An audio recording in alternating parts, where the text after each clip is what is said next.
Hey everyone, I'm Lydia Ramsey. I'm a science reporter here at Business Insider. Here we are today talking with Dr. Robert Siegel. He is the co-founder of LabFinder as well as the founder of Manhattan Cardiology, a practice here in New York City. And here we're here to talk about Zika. Today is the first day of the Olympics. The opening night kicks off tonight. And Zika has been a huge worry, especially since we've been talking about Brazil and as a place of this recent outbreak in 2015, 2016. So would love to catch up with you on that and kind of hear, I guess to get started, let's talk about kind of how you've seen Zika in your practice and how you've interacted with it and kind of the things you've been hearing around the outbreak. Good morning, Lydia. How are you? We have a very busy practice in Midtown Manhattan. Recently, especially since the outbreak in Florida a couple of weeks ago, we've had a ton of patient calls and patients coming in worried about Zika and wondering about testing, and certainly it's caused a little bit of a stir within my patient population. Mm-hmm. Yeah, and how big of a risk are we here in New York? I mean, obviously there hasn't been any local transmission cases where mosquitoes are passing it person to person, but how big of a risk are the people coming to you? Are they likely having Zika, or maybe just a little nervous? It's a great question. Yeah. I think it's not a huge risk for us here. I think we're in a climate where the cases that we see are going to be more travel-related cases. Mm-hmm. People coming from at-risk Zika-infected areas. Certainly, it is worrisome if it's not controlled. But at this point, I think speaking with a healthcare specialist and knowing if you're at risk is important to know whether you should be tested or not. Definitely. Yeah, and so I'm sure you come across a lot of different myths and stuff about Zika from the people coming in. What's maybe one of the biggest misconceptions you've heard coming through the door about Zika, and what do you usually say to bust that myth? Well, typically women in their reproductive times of life, they're obviously worried. We see a lot of single women who worry about their future generations and worry about kissing. Okay. Kissing.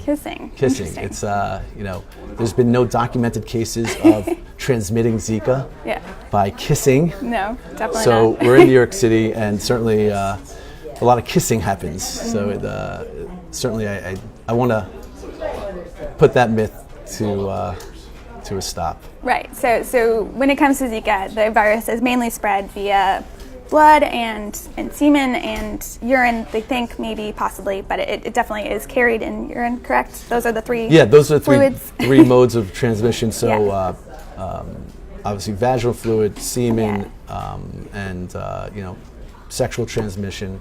It is, we don't consider a sexually, it's a disease transmitted through sex, mm-hmm. but certainly at this point we would carry it to say it's an STD or a sexually transmitted disease. Right. So that brings up another feeling of whether patients or our patients, the general population, is at risk for having casual sex. We always obviously promote safe sex for those who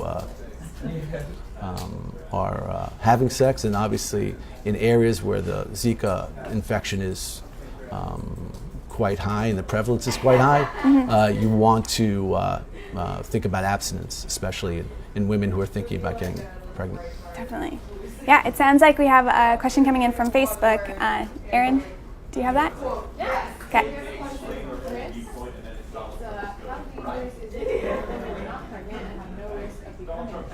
Yeah, that's a great question. How dangerous is it for people who are not pregnant or who have no danger of becoming pregnant? Great question. Yeah. It depends what your definition of dangerous is. So if you're thinking about being a carrier of Zika, certainly even if you don't consider yourself one to be pregnant and you get infected with Zika, mm-hmm. there is a certain risk of you being a carrier and infecting others. Sure. Especially non-infected mosquitoes. Really, we have these travel-related cases, people coming from northern South America, Central America, and they get to New York or they get to a metropolitan city and they have Zika. They don't know that they contracted it. They have no plans of being pregnant. but they themselves become carriers. So they infect non-infected mosquitoes here, and that mosquito can obviously go on and create a vicious cycle that can infect people who do want to get pregnant. Definitely. So, Yeah, I guess it's a difficult question to answer, right. but it's a great question. Yeah, definitely. I've never thought about the different levels of dangerous in that respect. It's interesting.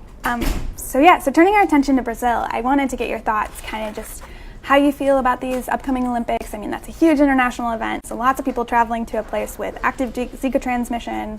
It's winter, so the WHO has said, no, it's not a huge deal, like we should be worried, but not too worried. What do you feel about all that guidance? I think the importance is, in terms of looking at the statistics, I think the statistics actually underestimate the number of reported cases, because the availability of testing has been so limited in the past that we really don't know who's carrying the virus. Right. And if you know, from what we know about the virus, only 20% of people who contract the virus actually have symptoms, and the symptoms are no different than a cold virus, and fever, chills, night sweats, joint pain, and you typically don't see yourself getting tested for a cold.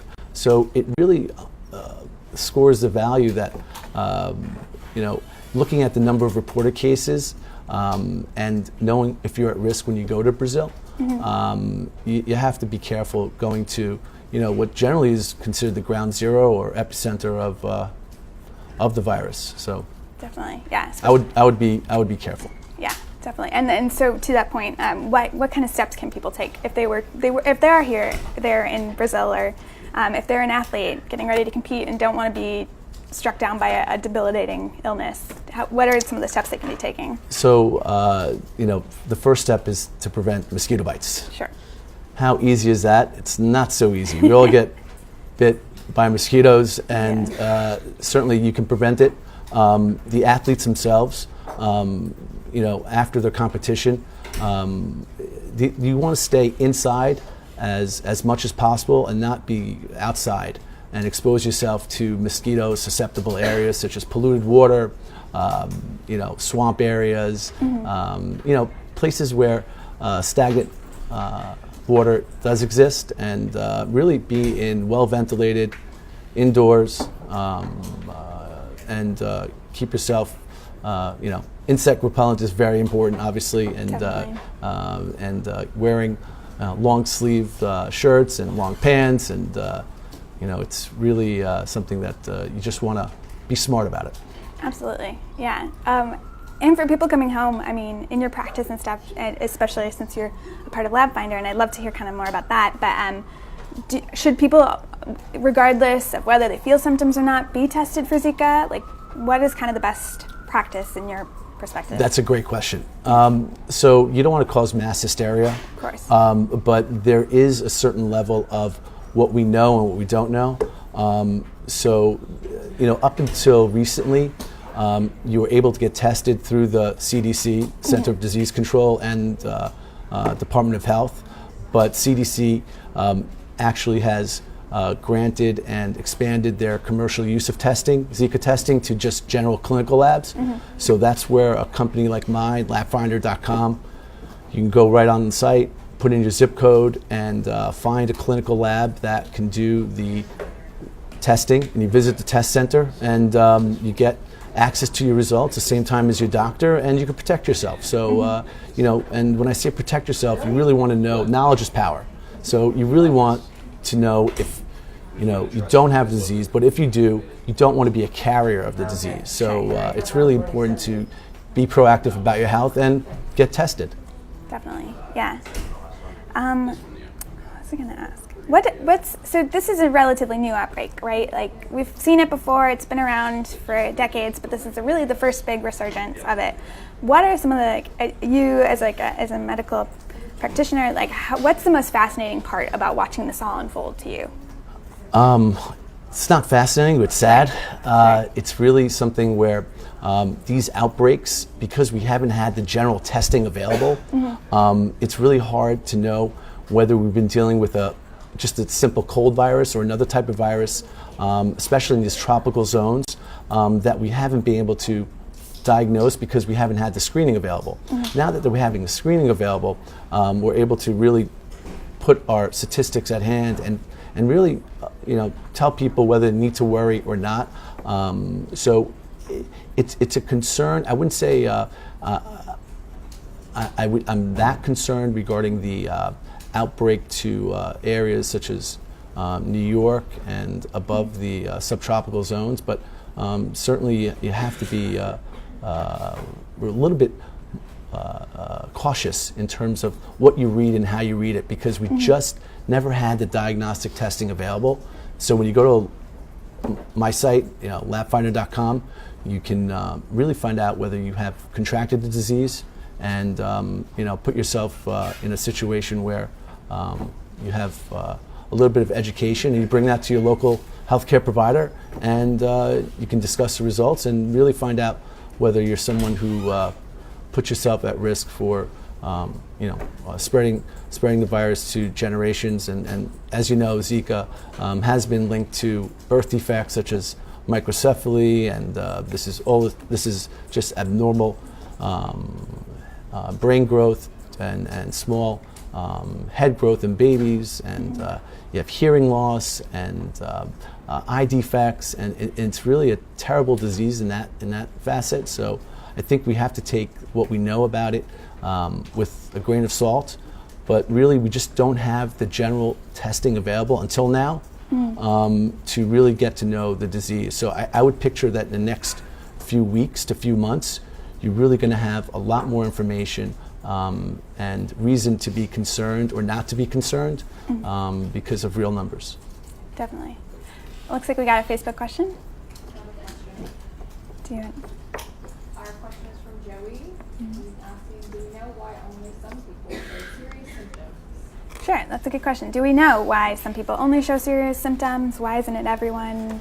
No, the answer is Yeah. no. It's a great question, Joey. And it's certainly one of those things, like anything else. It depends on your age, your comorbidities, if your immune system is down, why some may show more severe symptoms than others.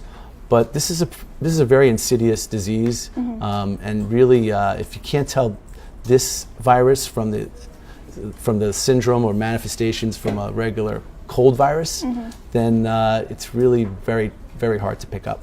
Definitely. Yeah, that's always been my thought. Speaking along the lines of really nasty side effects, we've talked about birth defects and how it's a big problem for pregnant women, especially in the first two trimesters. But when it comes to Guillain-Barré, it seems like there's still a lot we don't know. I mean, that's a debilitating neurological condition. It's kind of temporary, but in some cases, it's maybe been a little bit worse than that. I was wondering if you could get your perspective on how that plays into the overall Zika picture. So the Zika picture with Guillain-Barré certainly is, I think we're too early in the game right now to look at the long-term outlook of Zika and its link to Guillain-Barré. Obviously, there's more reported cases now of the neuromuscular disorder, and it's a debilitating disease, and it is life-threatening, and you don't want to start mass hysteria that this is going to be a direct correlation to Guillain-Barré, but I think practicing prevention, gaining knowledge, and knowing whether you're positive for the virus or negative for the virus really would give us a big, healthy head start to knowing more about it. Definitely, yeah. I think we have another Facebook question. Great. From CT Michael, where can I find information about Zika testing? Okay, so yeah, question from ZT, where can you find more information about Zika testing? So you can go to your local Department of Health. The CDC has really good information. Our site, LabFinder.com, we have a dedicated Zika resource center that gives all the useful information about the Zika cases and what Zika is, how to prevent it, and really keeps you up to date on the latest developments, as well as the number of reported cases. So visit LabFinder.com, and I can assure you we'll keep the math simple and the explanation simple, so that way the general public can understand what Zika is all about. Very cool.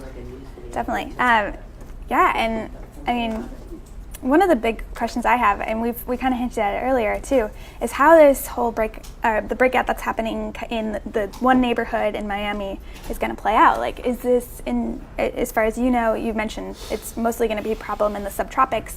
Do you see it spreading beyond this one neighborhood in Miami? Like, yes. Yeah. I mean, the idea of spread is, and you had the CDC director really talking about how to try to prevent mosquito-susceptible areas, and this could be anything where just stagnant water in an alleyway can breed these type of mosquitoes. Certainly, when you have people coming back who are infected, again into Florida, and they become carriers and they infect uninfected mosquitoes, then you could be talking about a large epidemic that occurs because you haven't had the testing available for people who don't know that they contracted the disease. Right. So to answer your question, yes, this could spread. Certainly in the subtropical zones, we know that the climate is much like it is in Miami. And we found different type of mosquito species that like to come up to the northern climates and spread the virus. Yeah, definitely. Yeah, and I actually, great. One last question. Sure. One of my BI colleagues had this question: how long does Zika stay in your system? Like, do we have a guidance? I know there's been a couple different reported numbers. What's kind of the latest on all that? Okay, it's difficult to tell you, and there's not enough data to. The CDC hasn't come out and told us really exactly what the stages of activity are in terms of it's how long it stays in the system. We know that if it stays, usually if you have symptoms and you know you have Zika and you've tested positive, you should abstain from sex and really think about staying away from people and staying away from mosquitoes that can pick up your illness within the first few weeks of knowing. But from what's coming out now, I would tell you there's not enough information. And stay tuned, because I think after the Olympics, you're going to get a lot more information on Zika and potential implications. Great. Well, thank you so much, Dr. Siegel, You're for welcome. taking the time. This You're has welcome. been really great, and I hope you guys following along on Facebook have learned a lot. Yeah, great. Thank you. See you.